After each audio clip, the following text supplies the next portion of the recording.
darating po kayo dito. And kung umulan, tumagyo, andyan yung swerte. Di po ba? Yes.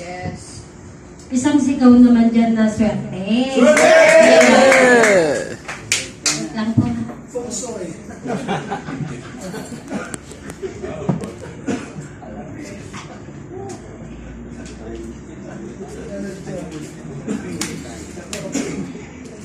Yan para medyo solemn. Yan, mas maganda. Mas maliwanag. So, ako po si Dulcelina Cadiz Mendoza. 26 years na po ako sa Hong Kong. Actually, base po ako ng Hong Kong. And then, yung aming upline dito, pumunta po kami ng Dubai noon. So, nakita namin na ito is very different because it's a combination of Bitcoin and gold.